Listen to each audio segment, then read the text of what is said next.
They dragged her through my gates in chains, and something I had no name for moved behind my ribs. I was standing on the high balcony above the courtyard when First Marshal Aldrin's men brought her in, 4 of them, heavy-booted, the torchlight catching the iron at her wrists. The gates of Drakenvale were already closing behind her, the great volcanic stone groaning as the bar fell. She did not fight the chains. That was the first thing I noticed. She walked between those 4 soldiers the way a woman walks into a room she has chosen to enter, chin level, boots steady on the ash-dusted cobblestones, as though the iron at her wrists were a detail she had decided to overlook entirely. I had been told she was dangerous.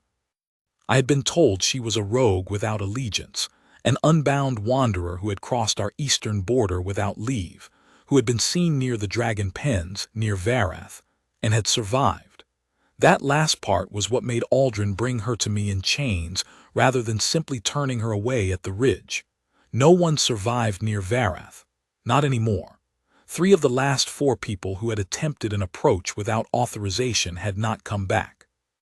The 4th had come back changed in a way that the healers described as severe shock, and that the man himself had never fully recovered from.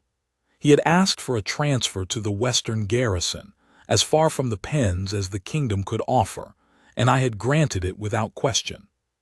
This woman had come back with her coat dusted in ash, and her wrists in chains, and her expression as composed as if she had walked in from a morning in the market. I watched her from above. She didn't look up. She didn't scan the walls for weakness or opportunity the way a spy would. She looked at my courtyard, the ash that never fully cleared, the scorched stone of the inner walls, the faint ember glow that rose from the vents beneath the pens, the great obsidian black of the keep's eastern face that my grandfather had cut from the ridge itself, and her expression was not fear. It was not calculation either. It was something closer to recognition, which made no sense, because she had never been inside these walls in her life. My runners had confirmed it. She was no one from my records. She was no one at all. And yet, that sound behind my ribs again, low, like a war drum that had been beating all my life, and had just, in this moment, heard the answering beat from the far side of a mountain. I went down. I want to be honest about what I was thinking as I descended the wide stairs to the courtyard floor, because I have told this story to my counsel 100 times and always framed it as a king's judgment, an interview with a trespasser, a measured decision. The truth is that I went down because I could not stay up. Something in me was already moving toward her before my mind had formed a reason, and I have learned in the years since to call that what it was, the pull that precedes knowing. The bone-deep certainty that arrives before the evidence. But I did not know it then. Then it was just a king going to question a prisoner. She heard me before she saw me. I saw her register my footstep, a slight adjustment of her weight, a stillness settling into her shoulders, and then she turned, and I saw her face for the first time. She was younger than Aldrin's dispatch had implied. His words had painted something feral, something lawless. What I saw was a woman perhaps 5 years past her majority, lean and wind-weathered, with a straight, serious mouth and eyes that were the particular gray of the sky over Drakenvale before a storm, not threatening, not soft, but honest. A telling gray, the kind that does not flinch. Her clothing was traveler's wear, a long coat of dark-oiled wool, worn thin at the elbows, trousers tucked into heavy boots that had seen a great many roads. No house sigil, no pack mark, no token of allegiance at her throat or wrist, only the chains Aldrin had put there. She looked at me the same way she had looked at my courtyard, not with the dropping of her eyes that I received from every subject, not with the hard set that I received from enemies, and not with the studied blandness of someone hiding something. She looked at me the way you look at a man you have been told something about, and are now deciding how much of it is true. "You are the king," she said, not a question, a conclusion reached. "I am," I said. "And you have been found within 100 paces of the eastern dragon pen, unescorted and uninvited. That pen holds a creature that has killed 11 of my riders in the last 2 years. My first marshal considers that grounds for imprisonment." "What do you consider it grounds for?" she asked. Aldrin, standing just behind my left shoulder, drew in a sharp breath. A prisoner does not redirect a king's question, but I found I was not offended. I was, and this surprised me, listening. "An explanation," I said. "Give me one." She looked at me for a long moment. Then she said, "I heard him." I waited. "Your dragon." She glanced toward the far wall, toward the passage that led down to the pens, and I saw something cross her face, not fear, but something that moved me nonetheless because I recognized it. It was what I felt when I stood at the pen's edge myself, the weight of a creature suffering with no means to say so. He is not destroying riders because he is violent. He is destroying them because he is in pain. Silence fell over the courtyard. One of Aldrin's men made a small sound, quickly swallowed. "The dragon," Aldrin said, his voice very carefully controlled, "is a war beast. He does not feel pain, he is a weapon." The woman looked at my first marshal the way you look at someone who has just said the sun does not shine. She did not argue. She simply said, "All right," in a tone that meant the opposite. "How did you hear him?" I asked. "Vareth does not speak. He has not made a sound beyond destruction in 4 years. "He speaks," she said. "You have to be willing to be very quiet." She said this without the slightest performance. No mysticism, no theatrical pause. She said it the way you state a fact about weather. I turned to Aldrin. "Remove the chains." "My lord." "She is standing in my courtyard, Aldrin. If she intended harm, she had 100 paces of unguarded dark to accomplish it." I looked at him steadily. "Remove the chains." He did not like it. Aldrin had been my first marshal for 12 years, had ridden with me through 3 campaigns, and there was no man I trusted more in the field. But his categories were soldiers' categories: enemy, ally, weapon, and this woman fit none of them, and that made him uneasy in a way that sharpened into disapproval. He unlocked the chains himself, as a matter of principle, rather than delegating the task, a small act of controlled displeasure. The woman rubbed her wrists. She said nothing about the chains. She did not rub them with particular emphasis, making a show of the indignity. She simply tended the discomfort the way she would tend any practical matter, and then she let her hands fall and looked at me. "My name is Saren," she said. "I am a keeper of what remains, of what is injured, of what has been left without care. I don't belong to a pack or a house. I never have." "Why not?" I asked. A small silence. "Then, because the things I keep are not the kind that packs lay claim to." She glanced again toward the passage to the dragon pens, and this time I caught the full weight of what was in her expression, a sorrow that was not new, a concern that had been living in her for some time. "He has been calling out in the only language he has left," she said. "I followed it for 3 days across the ridge. I was not trying to breach your border. I was trying to find where the sound was coming from. 3 days across the ash ridge. Alone. Most men did not attempt that crossing in a fortnight with a full company." "What do you intend to do?" I said carefully, "if I allow you near him?" "Listen," she said, "and see if there is anything I can answer." Aldrin made a sound. I held up my hand without turning, and he stopped. I looked at this woman, Saren, who belonged to no pack and had crossed 3 days of volcanic ridge alone on the sound of a suffering dragon, and I felt again that resonance behind my ribs, that low recognition, and I thought, I should send her away. I should send her with a horse and a guard and the formal warning every uninvited border crosser receives, and that should be the end of it. Every sound judgment I had made in 15 years of rule told me, send her away. Instead I said, "Come with me." I had not been into the dragon pens myself in 7 weeks. I am not ashamed to say it, though it cost me something to admit it, then and later. I had built Drakenvale on the strength of the dragon bond. It was the foundation of my kingdom's protection, the reason no army from the coast had dared the passes in 30 years. And Vareth was the last of my father's 3 dragons, the only one who had survived the wars of my youth, the one who had carried me into my first real battle and had known me since I was a child who barely reached his knee. Vareth was not a weapon to me. He never had been, no matter what Aldrin's dispatches said. I remember the first time I saw him. I was perhaps 7 years of age, my father's hand at my shoulder, and Vareth had been 3 years bonded to Devon by then, a great dark shape in the pen below the old keep with eyes like lanterns and wings that, when he stretched them, blocked out the southern sun. My father said, "A dragon chooses his rider once, and that bond is for life. If the rider dies, the dragon grieves. Remember that. Treat the bond with the respect you would give any living vow." I had remembered it. I had tried to honor it. But Devon was dead, and the bond was severed, and I had not known, no one had known, what to do with the grief of a creature that did not have the capacity to speak it in any language we recognized as language. He was also now beyond reach. The dragon who had known me since boyhood had, in the 4 years since the loss of his bonded rider, become something that no longer recognized anything. Not me, not the handlers, not the keeper chains we had eventually been forced to use. He had destroyed 4 of those chains. He had destroyed the East Pen's wall twice.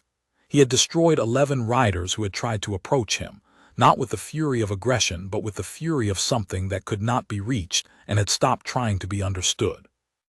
The kingdom's advisors had begun in the last year to raise the question that no one wanted to raise in my hearing. They raised it in writing, in careful language that dressed the word they meant in other words. I knew what they were saying. A dragon who could not be managed was a danger that eventually outweighed its value. I had not answered those dispatches. I had filed them in the back of the iron chest, where things went that I had not decided how to face. I had stopped going to the pens because every time I went, I stood at the edge of that ruin and felt the thing I could not afford to feel, the helplessness of a king who did not know how to give his dragon peace, combined with the older, quieter grief of a man who had grown up alongside this creature, and was watching him be destroyed from the inside by something that was not his fault, and was not mine, and was not Devon's, but was simply the cost of a bond that death had ended before it was meant to.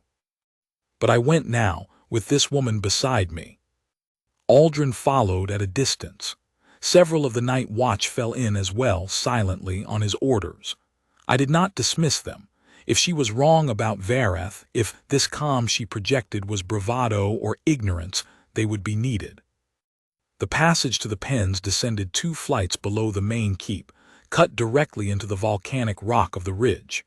The air thickened as we went down, warmer, heavy with the particular mineral heat that rose from the vents, and under it, beneath the rock and fire smell, the deeper musk that belonged to Vareth alone. I had grown up with that smell. It opened something in my chest that I usually kept sealed. Saren said nothing as we descended. She walked beside me, not behind me, which Aldrin surely noted with irritation, but which I did not correct. She was not asserting rank. She was simply walking the way she walked, forward, attentive, without affectation. At the final gate, heavy iron, twice my height, bolted from the outside with 3 separate bars, she stopped. Not with hesitation, with intention. She turned to me. "Does the light bother him?" she asked. "Vareth," I said. "He was raised in firelight. He has always—" I stopped. Because I did not actually know now what bothered him. I knew what had been true of him 4 years ago. I did not know what was true of him now, and the gap between those 2 knowings was something I had been moving around for 4 years without looking at directly. She saw that. She saw it without judgment, and she said, "Shall we bring fewer torches?" I told the watch to leave 3 torches, and to stay outside the gate. We went in. Vareth was at the far end of the pen, a space that had once been a magnificent chamber, 30 paces across and high enough that the ceiling was shadow, the rock above carved out over generations to give a dragon room. Now it looked like what it was. A room that a large, suffering creature had spent 4 years trying to destroy without quite managing it. The walls were scored black. The stone feeding platform had been reduced to rubble in one corner. The iron ring posts, meant for ceremonial tethering, never punishment, had been torn from the floor. Werewolf himself lay in the far shadows, and the shape of him was the same shape I had known all my life, the long curve of the neck, the folded wings that when spread had blocked out the sun above a battlefield, the plated sides that rose and fell with each slow breath. He was enormous. He was still, and when we came through the gate he turned his head. His eyes, in the dim torchlight, were a deep amber that I had watched shift to molten gold in battle, and to a quiet banked ember in the evenings when Devon used to sit with him. Now they were, I had no other word, emptied. Still dangerous, in the way that a crevasse is dangerous, because the danger is not aggression but depth, and you can fall into it without meaning to. He looked at me. The sound he made was below hearing. I felt it in my teeth and in my sternum, that low vibration that writers learn to read. It was not a welcome. It was not a threat. It was the sound of something registering my presence and finding it neither useful nor terrible. Indifference.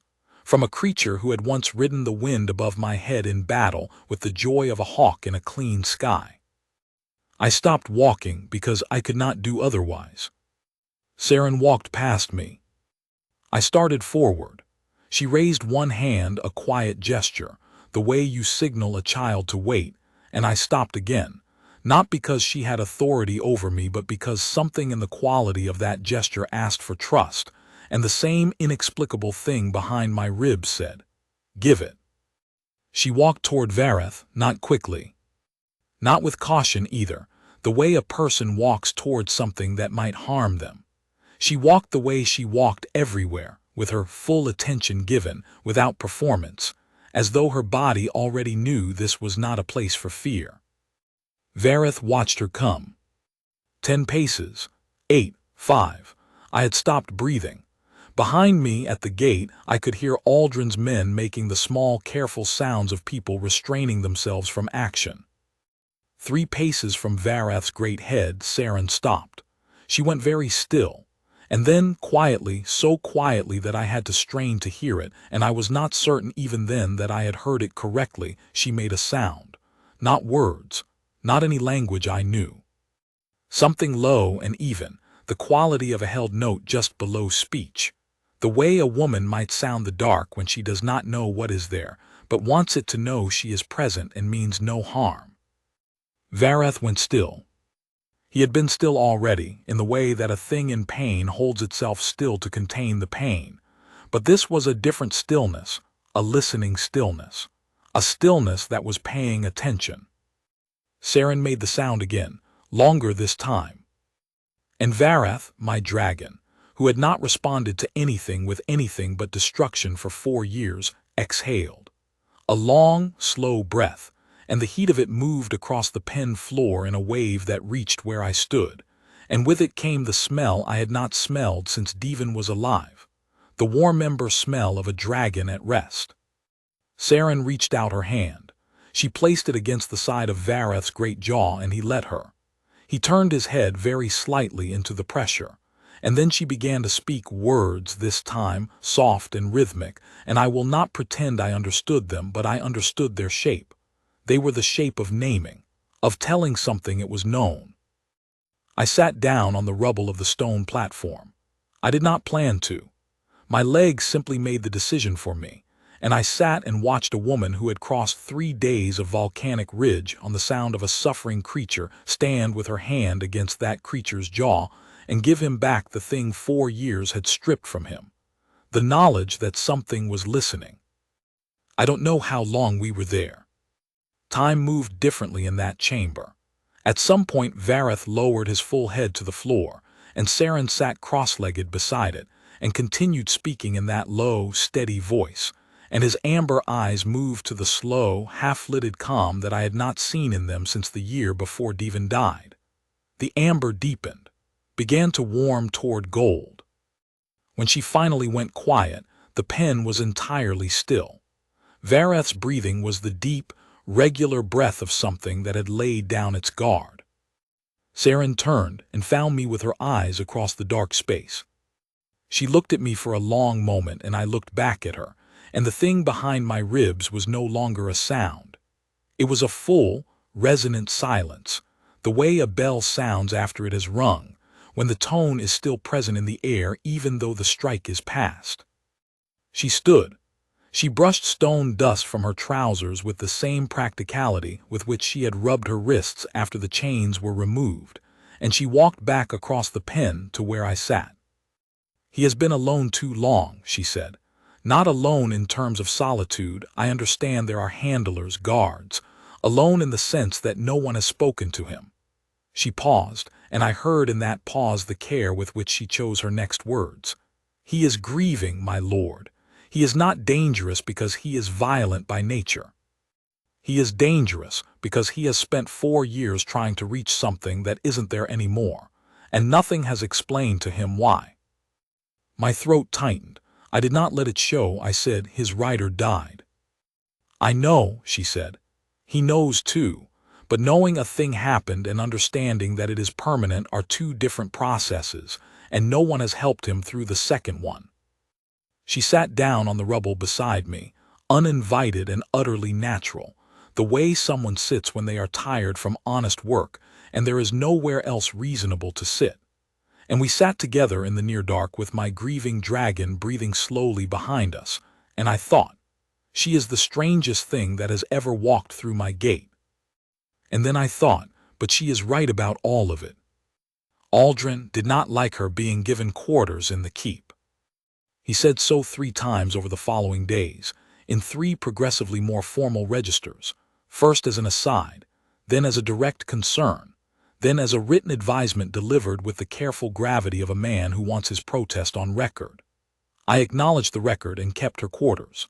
I had brought her back through the pen gates that first night, and told my steward to prepare a room in the east wing, near enough to the passage that she could go down to Varath without navigating half the keep in the dark.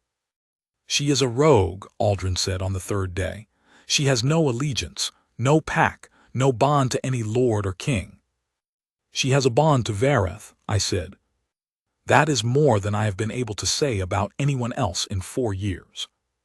He looked at me with the expression of a man who suspects the argument is not, at its root, about the dragon. He was not wrong, but I was not yet ready to say so. The days that followed had a shape I had not encountered before in my life as a king, which had always been a life of decisions and consequences, of strategy and loss, and the particular cold clarity that power requires of a man who wants to use it well.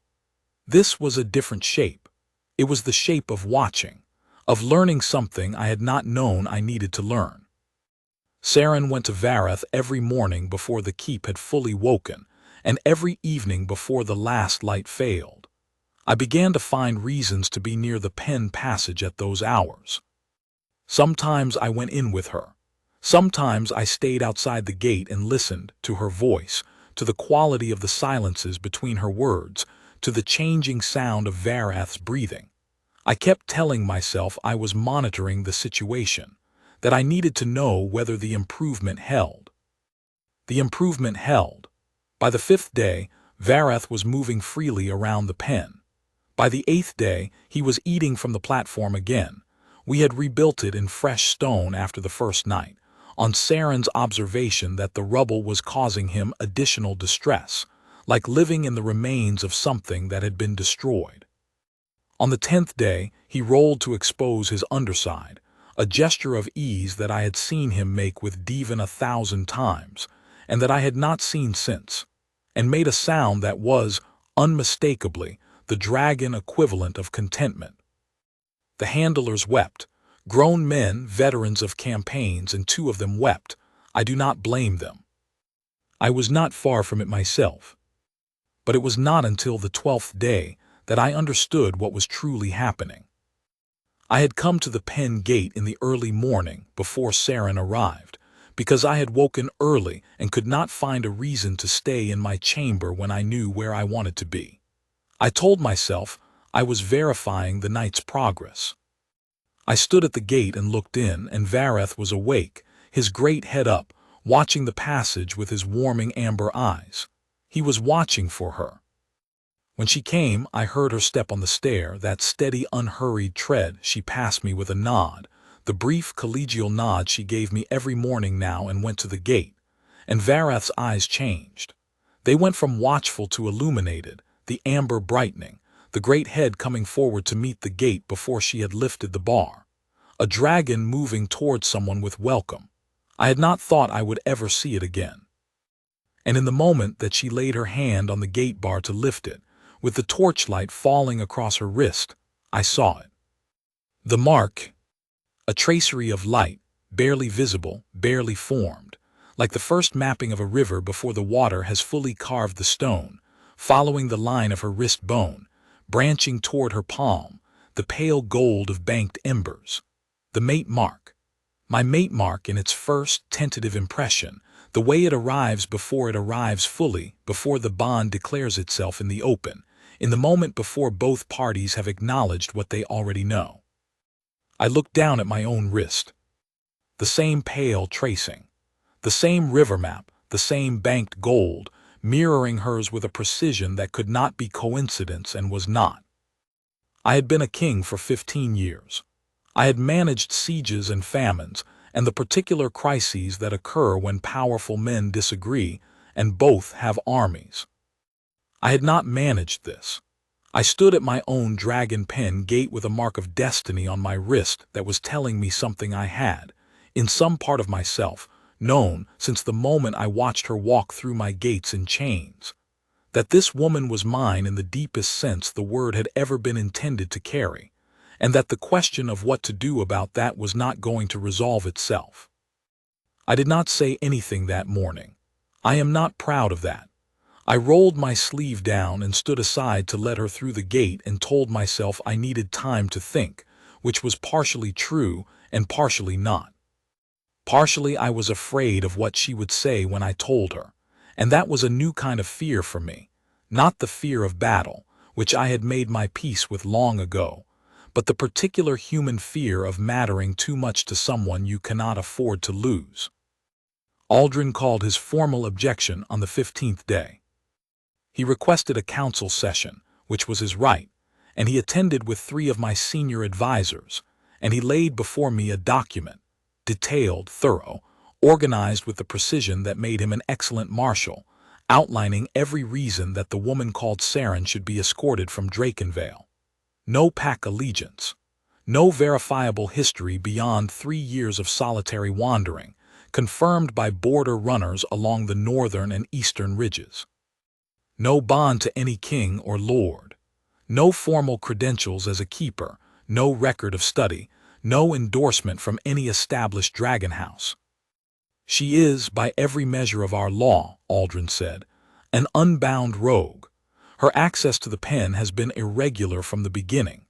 Her effect on the dragon is unusual, he conceded, with visible difficulty. But it cannot outweigh the security concerns of an unaligned stranger with unrestricted access to a military asset. He looked at me across the council table. He had the look of a man delivering an unpleasant message he nonetheless believes needs to be delivered. I respected him for it. I had always respected his directness. I said, "She is my fated mate." The room went still in the way that rooms go still when something irrevocable has been said. Aldrin looked at my wrist. I had not offered it, but he looked, and I did not hide it.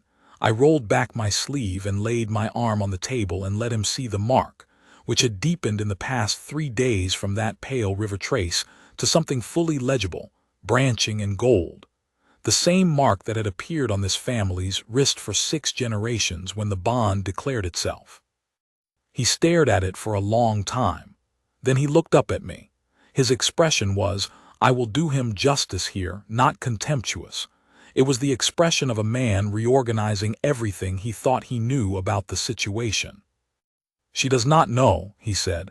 It was not a question. He had been watching me for 15 years. Not yet, I said. My lord, he closed his document with careful deliberateness.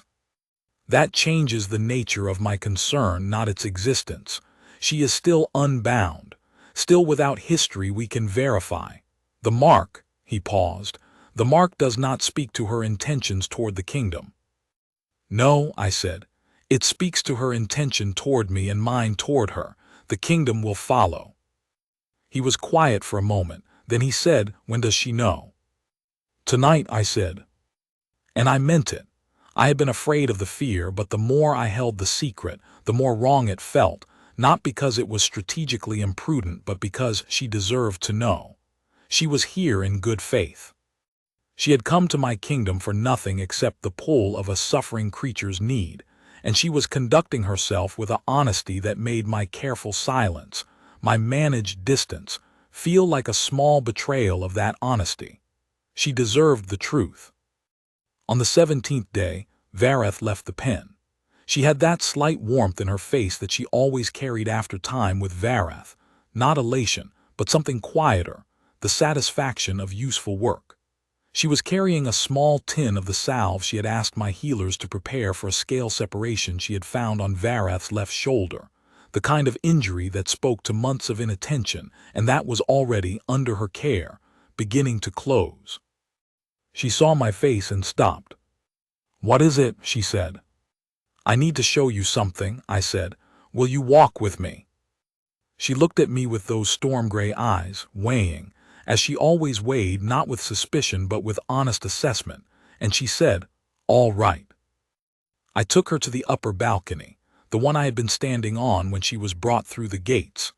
The sun was low over the ridge to the west, and the ashlight that Drakenvale was known for, that particular amber haze that came from the vents at dusk, which visitors found ominous, and which I had grown up seeing as simply the color of home, was turning the air warm and gold.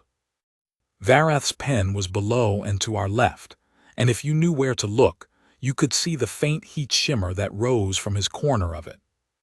"I owe you something," I said. "An honesty I've been holding back for 3 days, and that I should have offered sooner." She turned from the view to look at me. She waited.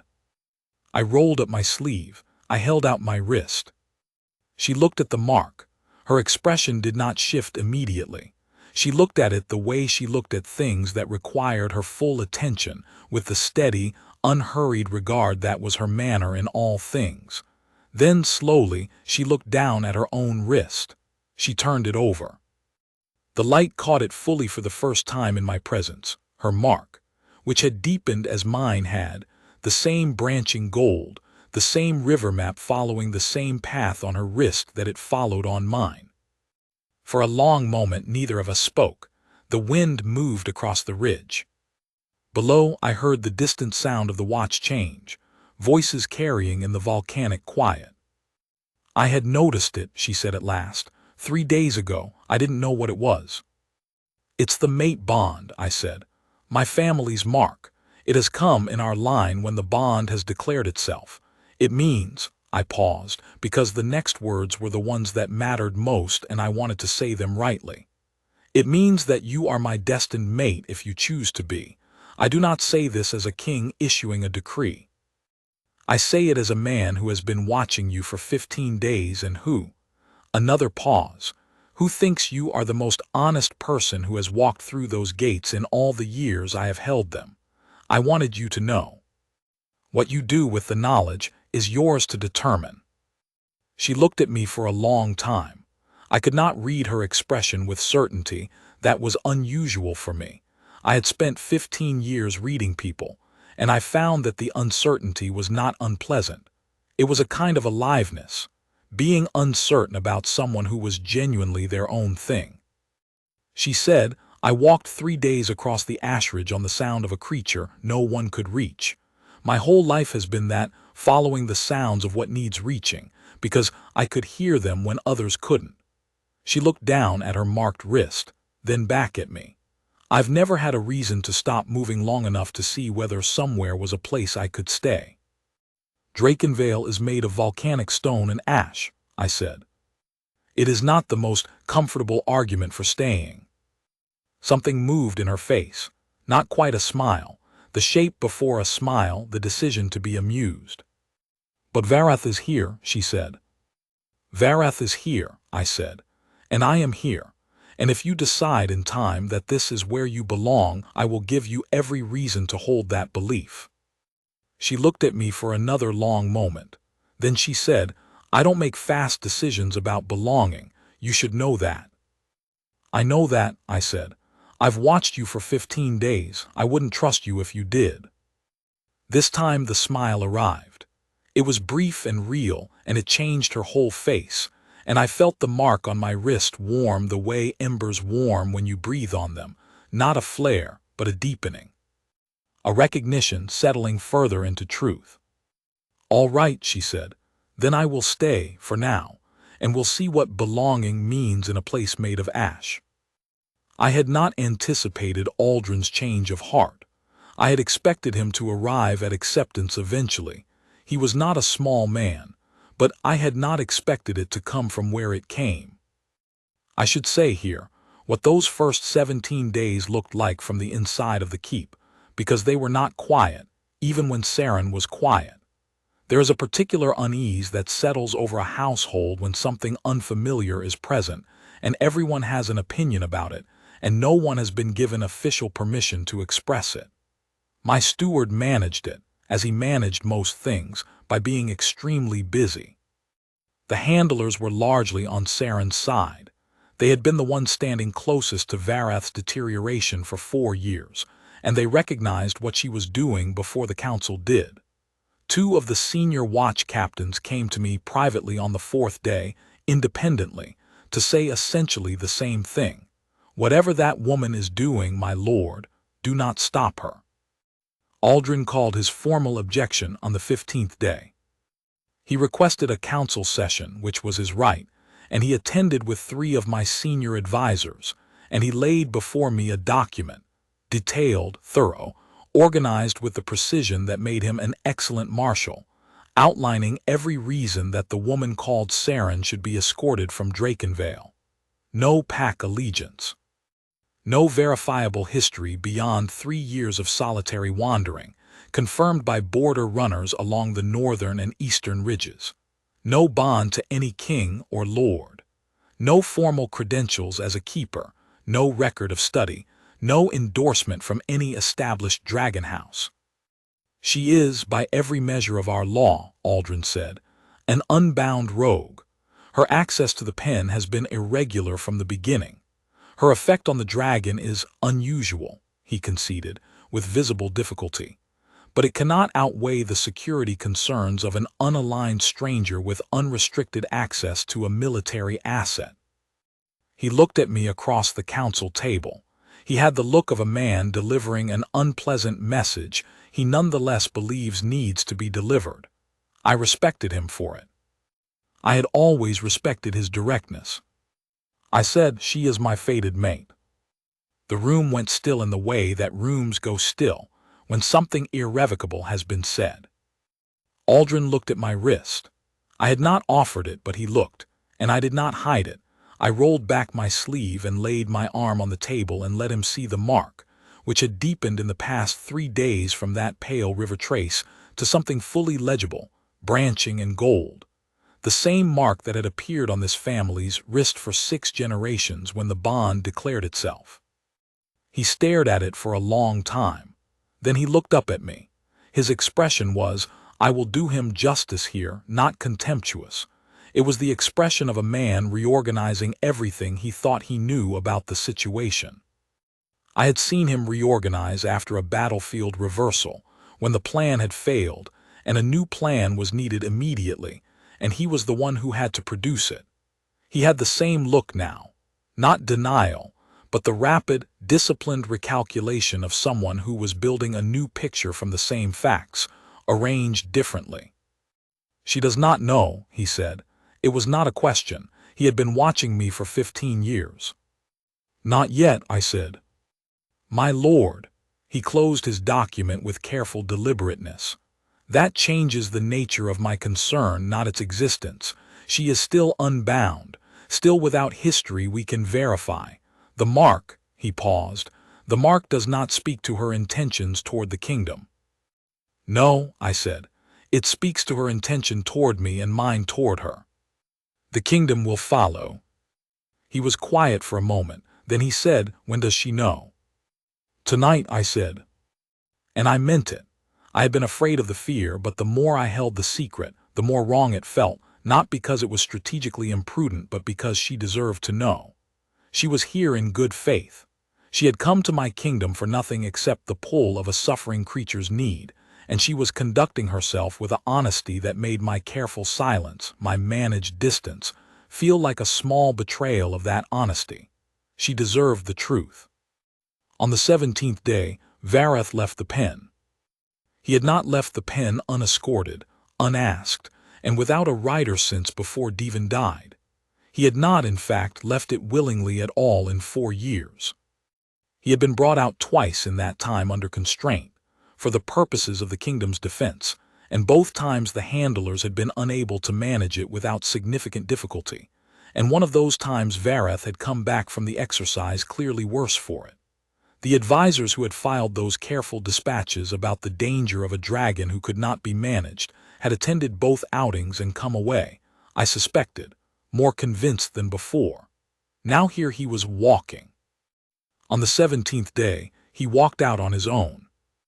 Saren had been in the pen that morning for longer than usual. I had gone down near the end of her time there, and I found her sitting against Werewolf's side, his great ribcage against her back, her head tipped up, talking in that steady, soft voice, and the dragon had one eye half open, amber and warm, the patient attention of something that had decided to believe in her. I stood at the far side of the pen and did not interrupt. I had learned in these 17 days that this was its own kind of gift, the simple willingness to let something proceed without inserting yourself into it. When she stood up, Werewolf stood up with her. He followed her to the gate. I moved to open it. He looked at me, that deep amber regard, and I held the look, and I said quietly, "Good morning," the way I used to say it to him when we were both younger, and something in his eyes, some faint, old warmth stirred, like a coal that has been buried for a long time beneath the ash. He walked out into the passage. The word spread through the keep faster than any dispatch I have ever sent. By the time we reached the inner courtyard, there were 30 people in it, and more appearing at every doorway and staircase, the way people appear when something impossible is happening and they want to see it with their own eyes. The handlers were there. The watch, half my council, in various states of having abandoned their morning tasks. Aldrin, standing at the far side of the courtyard, with the particular stillness of a man encountering something that is reorganizing his view. Werewolf walked into the courtyard, and he lifted his great head, and he looked at the sky. I do not have words for what that looked like exactly. I will try. He had been underground for 4 years. He had been in pain for 4 years.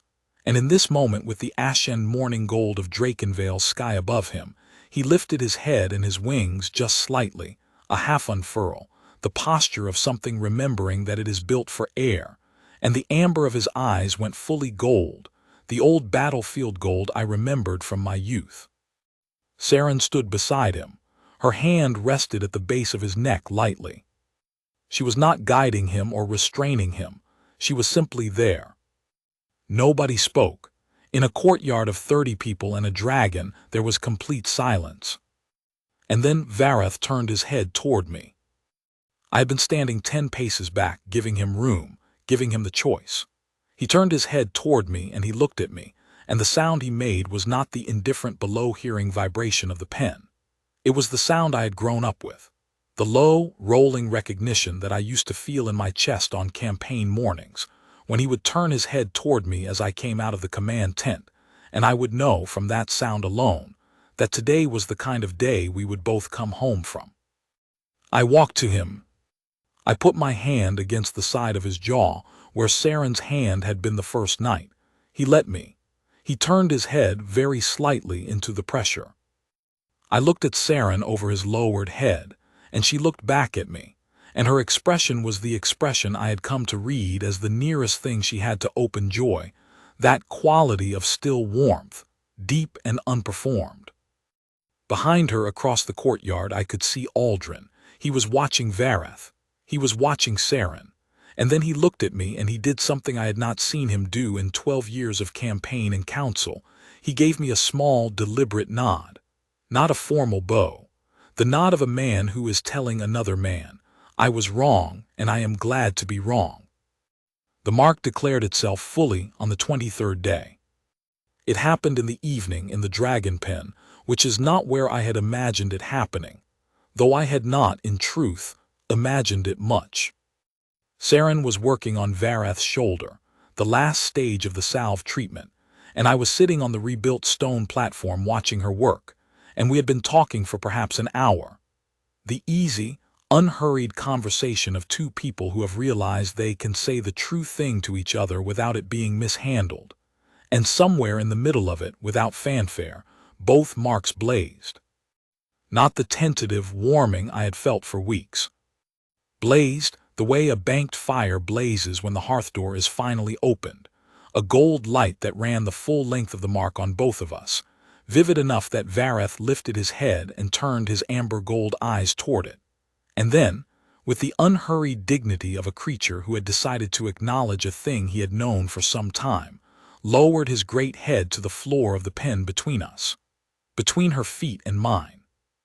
A bow, if that word fits a dragon, the formal, deliberate lowering of the head that, in the old books on dragon bond, is described as the recognition of a claimed mate. Saren looked at the mark on her wrist, then she looked at Vareth's lowered head, then she looked at me. He knew before we finished deciding, she said. He knew before we arrived, I said. He's been following this conversation from the beginning. She smiled, not the brief smile of the balcony, but the fuller one, the kind that reached her storm-gray eyes and made them do what a storm does when it finally breaks and the light comes through. She reached down and placed her hand on the top of Vareth's great head, where he had bowed it, and she said something to him in that low language that I had stopped trying to understand as words and had started hearing as what it was. A bond speech, the language of one creature telling another that they are not alone. Then she straightened and she looked at me and she said simply, yes. Not to a formal question. I had not asked a formal question. She said it the way she said all things, directly, without ceremony, as the honest answer to the honest thing that had been building between us for 23 days. Yes, I said, and the mark on my wrist was fully alight, fully gold, fully declared, and the pen was warm with Vareth's heat and the old mineral smell of the ridge, and I thought, this is where it was always going to be. Not a throne room, not a ceremony floor, a place of fire and ash and a creature who needed reaching, and a woman who came when she heard the sound. I told my council the following morning, with Aldrin present and the mark visible, and Saren standing beside me, not behind me, beside me, which she had been doing since the first morning she walked through the gate. The council received it as councils receive inevitable things, with varying degrees of grace and the same final conclusion. There was a formal declaration, as propriety required. There was a record entered. Aldrin had, by this point, prepared his own document, not of objections but of the standard ceremony of recognition, which he had clearly drafted over several days with the care of a man who had accepted a thing, and intended to do it correctly.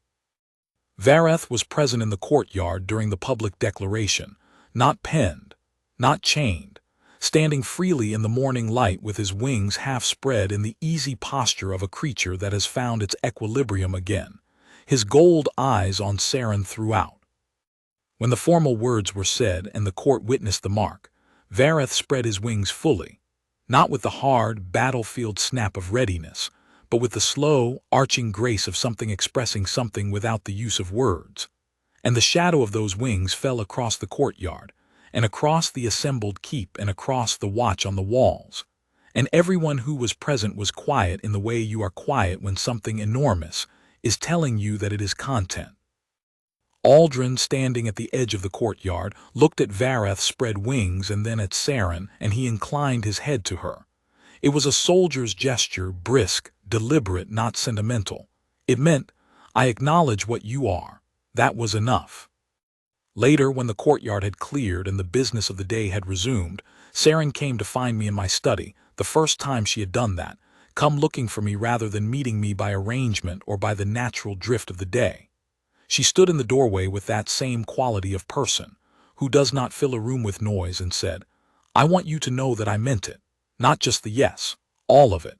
I know that belonging is that it's a larger thing than staying. I know it takes time." "It does," I said. "I've never done it before," she said, "belonging somewhere." "Neither have I said. "I've ruled somewhere, that's not the same thing."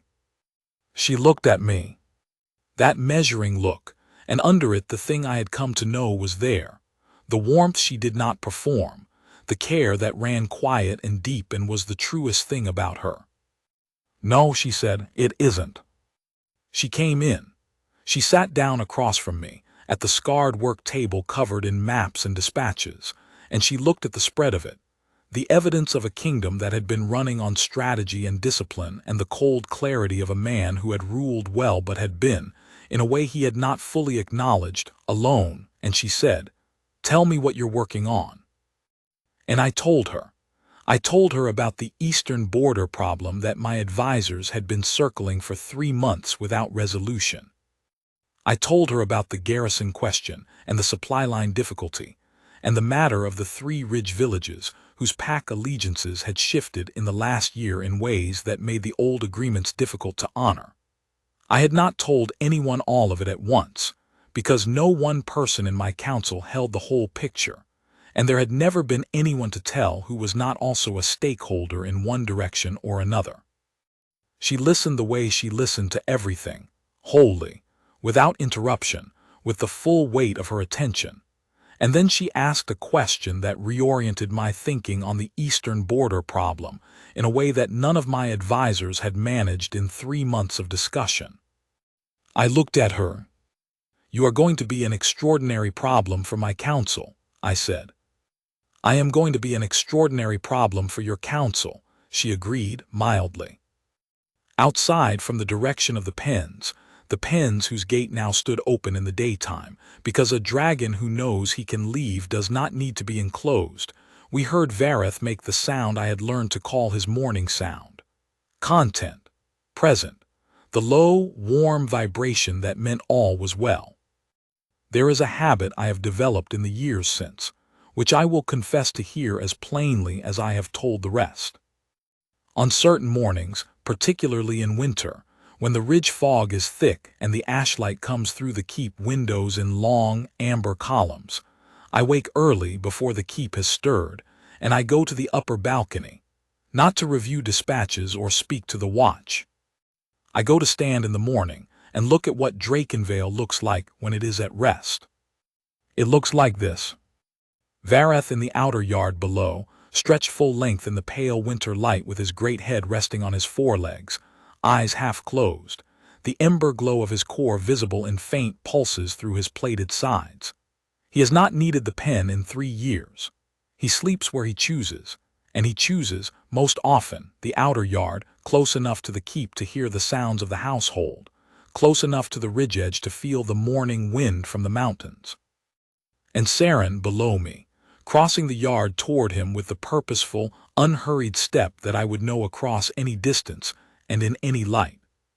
She is carrying something, the morning salve, a bundle of the ridge herbs she uses in the bond care she developed for him over the first winter, some practical attention she has decided on. She does not look up at the balcony. She doesn't need to.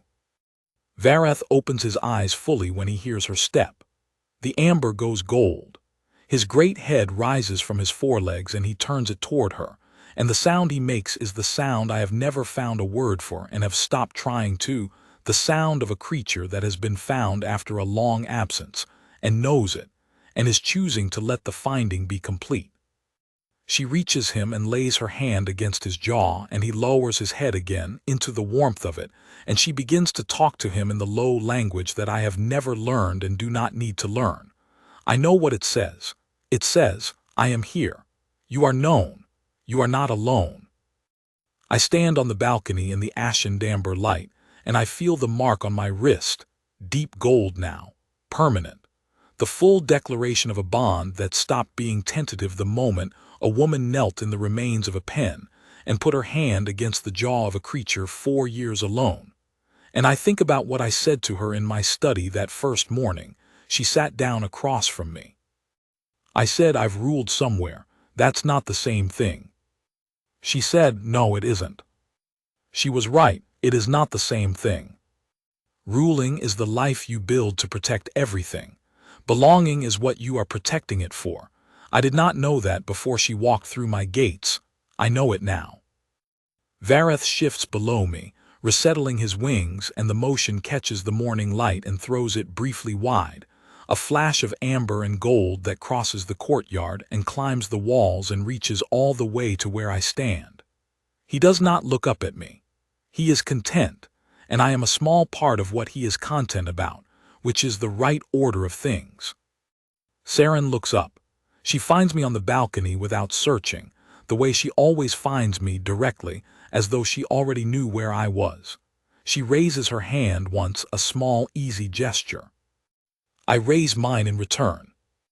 This is what belonging looks like, in a kingdom made of ash and fire, and the sound of a dragon that has found its peace.